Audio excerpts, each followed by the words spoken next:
What are the Damians? A daemon, in its pure state, is consciousness wrapped in a vesture of fire. And the reason why daemon, a lot of people think that daemons, aka demons, take over people's bodies. It doesn't really work like that. We've been totally brainwashed with shit water by today's society, the way the Caucasians has presented it to us through movies and just propaganda. A daemon cannot inhabit a physical body. A real demon is pure consciousness. It doesn't have a soul. It doesn't have an astral body. It's pure consciousness wrapped in a vesture of fire. Therefore, if a daemon tried to, in its pure stage, would take over your physical body, it would totally disintegrate your physical body because the vital energy is far too strong for the physical body. This is why a daemon must first take over the soul and then take over the physical body so it can take over a person's body. Now I know a lot of you newcomers gonna say, he don't know what the hell he talking about. So let's go to the origin of the word demon, which is a Greek word daemon. Let's look at the Hermetic meaning of it. The Hermetic is the most ancient order of knowledge, as was passed down from the Atlantean to the ancient Egyptians, who set up the mystery schools of initiations for people that was initiated to actually ascend back into the higher realms. Now it reads, a daemon is the spirit, the true self, which is each person's spiritual connection to God. Plato teaches, we should think of the most authoritative part of the soul as a guardian given by God, which lifts us to our heavenly home. There you have it. What you think is a demon is not a demon. But let's go even deeper. But what is the self? The ancient sages taught that every human being has a mortal lower self, called the idolin, and an immortal higher self, soul, called the daemon, aka demon. The idolin is the embodiment self, the physical body and ego personality, or lower aspect of yourself. The daemon, aka demon, is the spirit, the true self, which is each person's spiritual connection to God. The mysteries were designed to help initiates realize that one's idolin, or lower self, is a false self, and that one's true identity is the immortal daemon, aka demon. See, this is the way that the ancients taught it. But today, if you watch a movie, it's totally the opposite. But let's continue.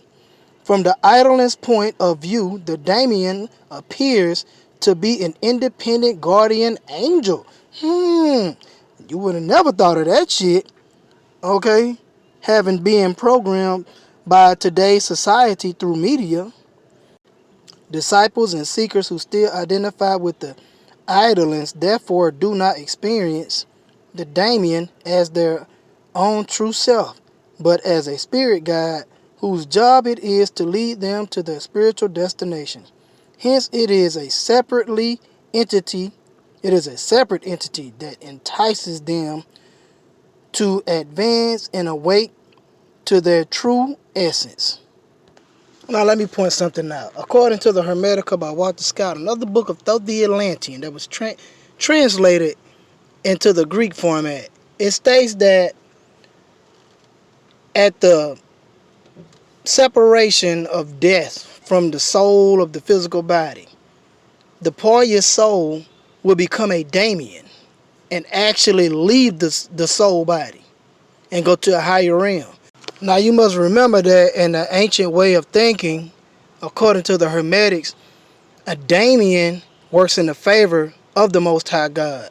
Therefore, is considered a holy angel. So our perception has been totally twisted up by modern day society. Now, if you continue to study the Hermetica by Walter Scott, what you find out is that after the soul has left the physical body, if it's a part of your soul, like I said, it goes to a higher realm and it goes back to the source itself. But the soul that is full of guilt and past life karma based off cause and effect, that soul will be magnified back to a physical body. And the daemon will reside inside of that soul of that body and reincarnate back into existence on the physical realm. The universal daemon. Y'all check this shit out. The quest for self-knowledge leads the ancient or Gnostic initiate on a remarkable journey of discovery.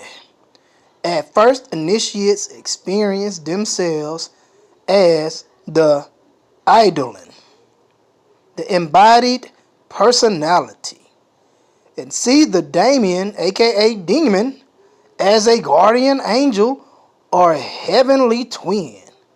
The more mature initiate experiences the daemon as a higher manifestation of their own higher self or soul. To those blessed with the final vision of complete self-knowledge or gnosis, the daemon is found to be more awesome still. It truly is the divine. The essence that has no appearance and yet takes all kinds of appearances in the world of creation. I don't think y'all heard that shit. In other words, a daemon at its pure consciousness is the universal mind itself. Did you hear that shit? This is why a demon, aka genie or jinn, is considered all powerful. Okay? But it is you and your higher aspect of self that gives the order to command a jinn or demon.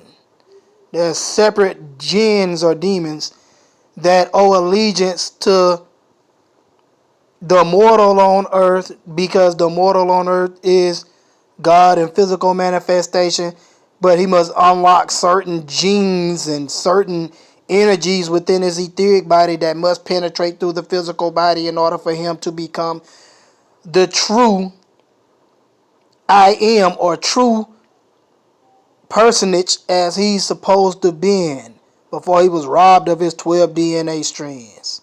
Okay? All of this stuff will reconnect and unlock once the mortal on earth taps into his God-given birthright abilities, which is, again, I've mentioned it so many times, but a lot of y'all are new to this, which are what we call today junk DNA, which is actually angelic DNA that actually connects us to other beings like extraterrestrials from different dimensions and realms and planets and realities. Okay? And also the 12 DNA strands that represent the 12 disciples of so-called Jesus 2,000 years ago, which is really talking about the 12 zodiac signs, which are all in correspondence to the 12 DNA strands or the 12 tribes of Israel. So there you have it when it comes to that. Let's continue. Valentinus puts it like this. Although it appears as if each person has their own daemon or higher self, the enlightened initiate discovers that actually on the axial pole of being there is one daemon shared by all, a universal self which inhabits every being. Each soul is a part of the one soul of God. To know oneself, therefore, is to know God. I just said that shit in so many ways. But let's continue. These mystical teachings are found both in the ancient mysteries of Egypt, Greece, and in the early Gnostic Christianity. In the ancient mysteries, the initiates used to say, I am thou, and thou art I. And it can also be found in the Gnostic text of the Pitta Sophia.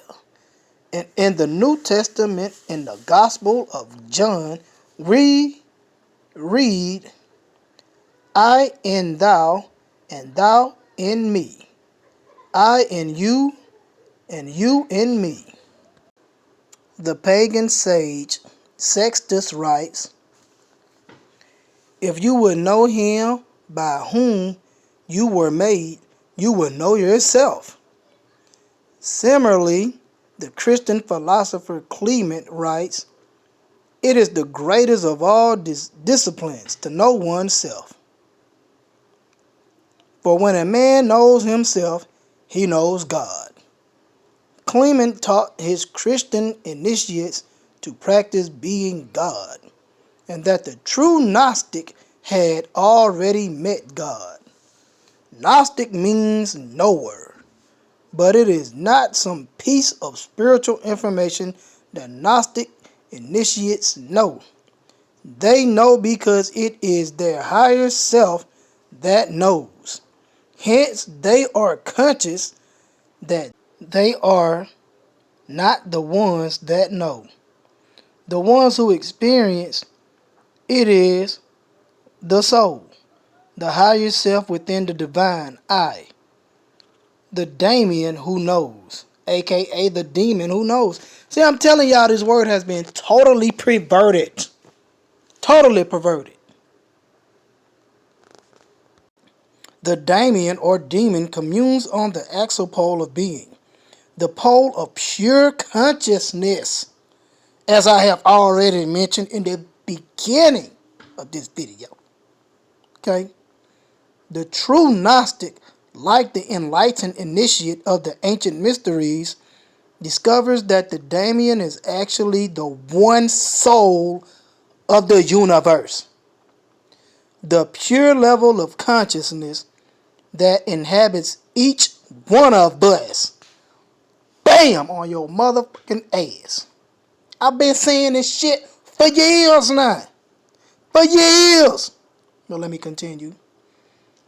According to the ancient Gnostic sages who have traversed the path of self-knowledge and reached enlightenment, when we finally discover who we are, we discover that there is only one perfect being, one God.